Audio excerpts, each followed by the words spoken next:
xiqqaadha guddaadha namni kanaan kama daalamu miti ilmi namaa murteessaan jaalala yoo inni jaalatii qabaatin isa jaalala yoo inni hin jaalanne kan hin jaaladhu. Jaalatanii qaba abdi.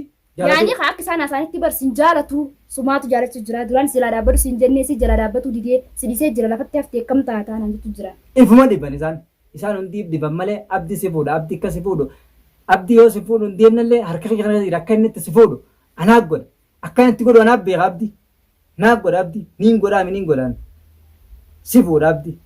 Barka as fiigechi fiigu naguma dhiba malee naafi abdi jidduu bootaan isaan hin fuutu naafi abdi jidduu. Qilleensi nuun ba'u isin jidduu. Waan takka bootaan isaan hin fuutu naguma dhiban. Dibaniituma mataa boreessanii dhiisan. Ganaa garteemi iftuunis maqaa abdiyaa kaastu yoo ni finan garteemi isii qalee dhiiga isii keessa ishii shorrosee dhiiga isii sinoo baasuun ta'e mee arguuf teessaatti wanti. Numoo obaaf taa'u isa. Dhiiguma isiitiin isii obaasaa. Ni adabachiifte isaan hunda akka adabachiiftu ni beekaa baran. Arguuf teessa kaamee isiinis ganaa maqaa abdiyaa kaastu maqaa abdi. Birraanis abdii si fuudhu hin jiru. Abdi si fuudhaa si fuudha abdii harka kee kana jira homaan shakkin. Shakkii abdi hin godhin abdi shakkii takka hin godhin abdi nan fuudhuu maarree hinjiin tanan jiin si fuudha abdi akka si fuudhan dhibbaa dhibbatti hin beeku. Assalaamu alaikum warahmatullahi wabarakatuh daawwattootaa fi hordoftoota kiyya salaamtaan jedhanoonni irraa burqitee bakka jirtan maratti isin hageessu qilleensa irraanii arragaa eessatti hirkamte jechuun keessan hin ooloo arra bakki inni itti argamu mana urjiiti akkuma laaltanii gartan mana urjiitiin jira. Hordoftoota fi daawwattoota kiyya salaamtaan tiyyaas ta'uun irraa burqitee bakka jirtan maratti isin hageessu isin jecha. Mee urjii daawwattoota wana salaami daawwattoota wanallee walumaan qabnallee. Assalaamu alaikum warahmatullahi wabarakatuh. Hordoftoota fi daawwattoota keenya bakkuma isin jirtan salaamtaan ta'uun irraa buqqaatee bakkuma isin jirtan isin harkatti isin. Urjii bira wanni hin dhufeef mana isii kana dhiiftee akka gartee manuma duniyaa sanatti abdii bira galtuufiin dhufeewu saniin jechuun dhufu. Maaliif yoo jettan duniyaan akkuma nan fedhu naa taateewu baga deemte mana baga baateewu ilmaan seetis fudhattee baga baate mana urjiin itti galte manatti mana san keessa galtee jiraatte urjiin sodaa duniyaatis hin qabdu sodaa ibtuutillee hin qabdu bakka sana mee bakka sana maal jetta? Mana boonisi formaatuma taatee ni beektaa? Akkami mana baate inni duraanuu irra wal mari'achuu jira akkami baasnaa? Akkami mana baafnaa inni duraanuu mari'achuu jirra. Wal mari'achuu jira. Mari'achuu jirra. Marii feetan nuti duraan jechuun naafi ati wal mari'achuu turre sun taatee jirti. Osoo nuti hin baasin baateewu. Haayoon teenya galma nu geesse. Ammas nutis galmaan ga'u teenya. Haayoo teenya nutis galmaan ga'u teenya. Waan itti kaane. Angartee miikaa amma waan godhuu qabu. Manuma isiisanii galeetiin isii gara. Ni jiraatta achi galtee mana sanatti. Waanuma gartee mi jaarsa namaa jala maalii gatteemtaa abdi jaartii qabaan beektu. Jaalalaan murtee. Ilmaan qabaan beektu jaanii warri asirraa akkatti yaanii koomentillee kan akkas jee barreessu jira. Koomentii tiyyaa hoggaaniif koomentii tiin laaltaa. Laalutti hin jira. Jee maaliif jaarsa namaa jaalattaa hatta mush warra koomentii dhiisi lafattis yoonii fi gartee osuma karaa deemu namni hogganaa afaan dhufe ati jaarsa namaa maa jaalatta ilmaan qabaan beektu jaartii qabaan beektu naan jaala. Maali nama jaartii qabu nama ilmaan qabu jaalatti nama qabdu. Ni qabdi. Kana qabdee jirti. Afur fuudha. Shariyaa fakkatee fi afur fuudha. Garuu nuti waan itti kaane numan dhiibne warreen gartee ati fakkeenyaaf iftuunis mana isiitiin fitaachaa jirti. Mana isii mana urjii sana kan dhayneen godhaa abdi mana urjii hin dhaqu mana kiyyattiin yaamee as ibdira galchaa jirti. Mee bakka sana waati hoo bakka iftuun akkana siidaa jirti iftuunis niin galcheettee abdii si harkaa fuudhuu dandeessi. Abdii isa fuudhuu dandeessi miti akkan ittee bar naayimanii turan beekte.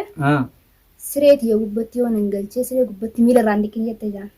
Isii dhiiramee iftuu. Iftuutu kana jaa. Iftuutu akkana jee. Yoo nan abdii gartee mana kiyya galchee sireeti yoo gubbatti miila irraan dhiqin jette jaan. Nuti ani akka mataa kiyyatti warree gartee duniyaan si ajjeefti. Duniyaan si ajjeefti mataa sirraa murtii maarree si gooti jettan ati dhiiraa miti dhala jettan an dhiirummaa kiyya isiniin agarsiisa akkamittiin isin agarsiisa abdi urjii sana naa fuudhuun kiyya gammachuutiyya ammas dhiiruma dhugaataniis dhiirummaa isin naan kannin isin dhalaan hin gootan isin na loomni kana uumeetu naa kanna dhiirummaa haaliqaan na uume uumaa isinirra naa deebuu hin dandeessan ammoo hojii tiyyaan ammas dhiirummaa tiyya isin agarsiisa akkamittiin isin agarsiisa kun urjiin na bira jirti akkuma laaltanii gartan kanatti mana isiitiin jiran illee isii bira dhufe mana isiitiin jira isii bira dhufe abdi urjii fuudhuudhaaf qophiirra jira. Guyyaan yookaan ajjaa dhiiraa yookaan dhalaadhaa guyyaan isin ati dhugumaan dhiireettan guyyaan abdii fuuyise. Aruuza isee abdii gartee urjii fiisa. Aruuza abdii urjii fuudhee gartee mana dhageessaami. Waan hin siin jiru abdii harka kiyya kana kee jira. Abdii akkaan tis harka deebisu anaaf beeka. Si harkaa illee gamaa gamana harata gamas gamana jechuun hin danda'u. Namni tokko si harkaa fuudhuu hin danda'u abdii. Galgala kan dhufee biraa maal naan jee naan dhaadachu jira bar. Maal jee? Ganaa ijatti arguun teessuu abdii. Abdii moo? Abdii moo? Duraanu jaartii mana naa deebsii ilmaan guurtee manaa deemtee maal jee dubbatu jira. Birraan moo? Guurtee adeemtu feetoo adiis tommaas nata halaan. Ati wanni sana kun jiru abdii harka kiyya kana jira. Anu harka kiyya kana keessa galfadee jira harka kiyya kana keessa jira abdii. Yoon harkaa baasha kittallee ati. Yoon harkaa baasha kittallee ati anarra dhiisi abdii. Ana kanarra dhiisi abdii. Abdii ana harkaa har tokko deemee hin dhabu. Akkaan yoo deemee akkaan itti deebisu naaf beeka. Iftuunis harkaa fuudhuu hin dandeessu.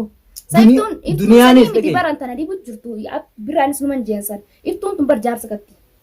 Jaarsa qabdi. Jaarsa qabdi miree osoo jaarsa qabdu isiin maal abdi raafeetii. Wanni abdi raafeetii. Abdi mana kiyya galcheetiin sireeti jira miila irraa dhiqaa haasottu isiin maal irraa qabdi abdii kanarraa. Bartanaan jaa tuffiyyate malee tunummaan uumma. Yaani isiin ammaa tana tuffattee akka inni ilaalchisee ogolaaru. Tuffiitii akkas godhattee na fakkaate. Si cinaa fiiguu feeti si cinaa. Na cinaa fiiguu zuba abdii ijatti nagartu reesi. Eessa agartee abdii ijatti nagartu.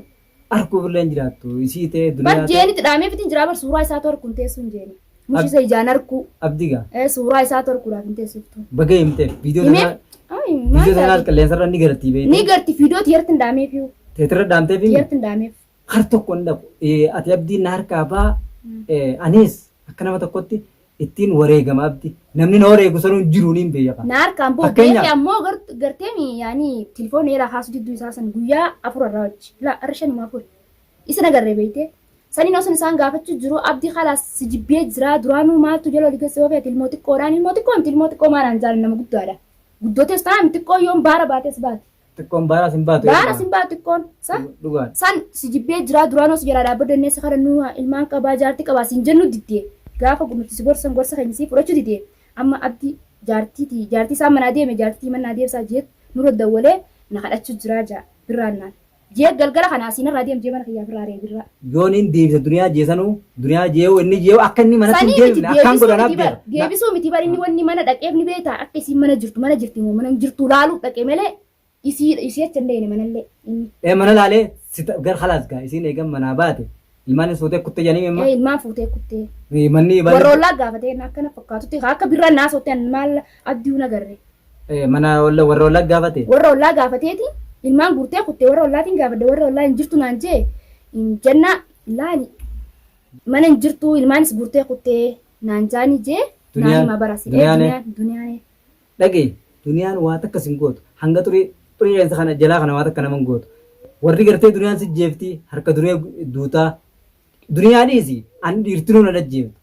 Akkaan itti firraa dhorkuun beeka. Lolli kun lola meeqaa jira. Sani miti namni humnaanii miti barka firraa nama dhorkuun beektaa. Mushi gartee humna. Humnaan haqaasituma. Haqaa waasi godha malee humna kana laallatee namni guddinaa fi ati ammaan tana yoo feetes gartee miqaama faas laaltee isin harkaatu godhuun mala. Ammoo haqaasituma. Haqaan nama tuma. Haqaatuun nama firraa dhorka. San keessatti duniyaan dhalaa nama jeeftan takkaan agar. Dhiirtinuu nama jeeftu nasiiba nama jeeftanuu nasiiba. Dhalaa jabduu feete dhiirti laaftuu feete nama tumtu. Nama tumti. Jalma bulti dhalaan dhiiruma jala bulti maas takkaan. Jabduun feete jechuudha. Hordoftootaa fi daawwattootaa fi hima. Dhalaan dhiira gubbatti hin bultu. Dhalaan dhiiruma jala bulti. Dhalaan jabduun qabdu. Dhalaan gootan qabdu. Goota ni deessi garuu dhalaan. Dhalaatuutu goota da. Maaliif? Goota si tumti si ajjeefti harka duniyaa duutaa warri jettan harka duniyaatii miti an dhiirti meeqa yoo naa dhuftee an dhiiraa ofirraa hin dhorku. Shakhsitti akka nama tokko yoo dhufan ofirraa hin dhorku. Wama lama yookaan duu yookaan jiraachuun namni sani malee ani duniyaa hunoo urjii gaab duniyaan ishee tokkoo miti ni geessee urjiin. Ni adabatti waggaa urjii gartee urjii manii waan agarree walee waan agarree urjii biiseen waluu agarree. Sinsi yaani yuutuubira ni gartiin viidiyoon an gaddis ni gartiin anis viidiyoo isin gaddisten harka malee takkaanaaf si wal agarree hin beeku. Mana waliin agarree ammoo namni gari na dawwalee ammaan tan dhalaanis dhiirtiin narra dawwalanii mana keeni beenaa yoo nuti duniyaa manatti sitti finne naan jechuu turan. Isinii dhiiraa isinuu waliin koottaadhaan jeen mush isiin qoftii mana kiyya dhufu ogga fiddan mana kiyya isinuu natti ol seenaa mee waan isin nagootan ilaalaan jeen. Waan takka sin godhan isaan. Maal na godhan nama fittin dhiisu waan fedhallee taanaan jechuun ni beektaa nama mana kiyya naa dhufe moo inumaa mana naa dhufanii mushinuu bakka birattuu na sodaadha mana naa dhufaniitti inumaa wanti ijaa abbuun fedhee on sodaadha ni beektaa. Tokkoon sodaatin dhalaa miti mee duniyaan anatti bar dhiira gurrattee dhuftee bar dhalaa miti dhiira san yoo gurrattee dhuftee waa takka akkas hin gooneen beekan. Ana dhiira nama meeqa gurrattee dhufte. Fakkeenyaaf amma birraan. Namni dhiirummaa qaba jennaan kophaa isii dhuftee yaani dhiirummaa isii agarsiisudha. Mush gartee dhiirummaa nama qabattee dhuftee si tumtee dhiirummaa qabaa miti. Beektaa? Dhiiraa wajjin na tumte. Birraa wajjin na tumte. Birraan waliin na tuman kamiila na jira dhiitee lafaan na dha'ee isa isinumaa fi nime malee isiniitu qalbifanne malee. Ani birruma sanuu irraa kabaladheetiin isin garsiisan. Akkaan itti kabalus ni beekan. Kaayoon tiyya guddoon garuu amma mi birraa seeroon irraa kabaladhu. Kaayoon tiyya guddoon hoggaa gartee urjii abdii fuudhee boodaan irraa kabala. Warreen gartee isii duuba dhaabbatee kaameeraa hin seenne isii duuba dhaabbatee akkasitti isiin akka qajeelchee bakkaanan jirutti akkasitti gartee lubbuun adhibeessan warra san hunda tokko tokkotti irraa kabaluu ta'a. Akkanatti kabalu lolli kun bifa hedduu jira. Bifa hedduu jira lolli akkam beekamnetti. An daaraa bubbeen fuuteen isaan godhe isaan hunda. Jara san hunda tokko tokkotti arguuf jiraattan. Najjaash makanaatu akkas godhee warri jechuu taa'us ni jirtan. Suma akkas godhee si qudinee jiraa jee akka komantii booda si barreessuu jira. Ha booda warra booda barreessuu jira. Hayoo qaamaan si ergi gartee mi'a boo kiyyaa asirraa kaase. Warra akkas duutu. Booda sirraa kaasee akka harkaa kana hin jirtu. Akka harkaa kana hin jirtu. Warra jau taa'u dhabu. Silaa dhalaan biraatis warreen biyya biraa teessan. Aboo silaa yaman san jiraadde. Silaa yaman san jiraadde akkaan si godhu anaaf beeka warra jiru jira. Akka nagootan tokko hin jiru. Akka nagootan tokko hin jiru. Ifumaaf gartee shiita keessa gubattanii haftan malee fuunee abdii haafu hin jiru. Abdi ni fuudha. Fuudhuu isaa hin oolamu. Sammuu isaa qabbaneessa. Kun omiyyoo tana. Maaliif? Bakka tanatti naguma dhibdan. Maaliif jeeteen kanii fi kana jaalatu jechuun ni beektaa kan lubbuuti yeroo na jaalatu. Lubbuu isarra jechuun mush lubbuuti kun wanti haasoo keessas hin galu. Kan lubbuu isarra na jaalatu jechuun san maaliif hin dhiise isaaf jecha. Jaalala abdii dhageenya. Jaalala abdiitiif jecha hin garteemi nama duraan jaalatu dhiise isaa jecha. Malee kana akka waan hin garteemi dhiira na jaalatu dhabee nama jaalatu dhabee abdi jaaladheetti fakkaate isaan ammoo murteessaan jaalala. Ambar namni garteemi dhimma namaa kan namaa dubbataan jira amma ta'e isaaniitu hin beekan ta namarra haasan. Barabaru sun akkasii abaru sun akkasii jaan. Maal ta'e isaanii ol gargalanii naasaaniif irraa yoo waan haasan dabar. Waa'uma namaa maaliif sammuu namaa oogusanii ifillee sammuu oogusan. Jaalatee san jidduu baasee dhabara isaan sun jaalala. Fakkeenyaaf ati diiggaan deemtu. Fakkeenyaaf diiggaan deemtu. Bultii namaa maa diidaa. Maal haasoo inni akkana bultii namaa hin diine. Anis anilleen bultiin jaaruuf deema. Isinis jaaruuf deemti bultii. Jaalamuuf deeman malee diigamuu hin deeman. Ni jaalamtanii ni jaalamtan arraas boroos siif abdii. Waa takka rakkoo tana ibduban deebiin abdii akkaan itti sarka fiduu anaaf beekaa kanumaafuu isin garsiifna nuti akkatti gartee hojii teenya. Barsuma qabaa yaa najjaa shanyii beektaa birraa afaanis hinaaffaa qaban akkamitti gartee nuti taakka isii tana hin jaalannee fi fuuyi inni akkamitti miccoo xiqqoo sana jaalataa. Ifiifuu si jaalata. Baratuu na jaalatan jeen abdii miti gartee abdii dhiis kanaan jettuuf siin na jaalataan jeenani. Sirrii dhugaa hinaaffaa akkas godhaan jeenanu. Tana keessatti dhiira gartee. Dhiiraaf hin dhaabamma. Yooni fi naafa qabaatee geelottan kiyya. Dhiira warreen akka birraatiif warri biraatis warri maa fuudha jiru yaa dhiira hin gowwoomina. Isin dhalaa wajjin hinaaftanii loluun qaaniidha. Isin shariyaatu isinii fakkatee warra dhiiraa shariyaa isinii fakkatee afur fuudhuu shariyaa isinii fakkate. Warra gartee hinaafee loluun arga.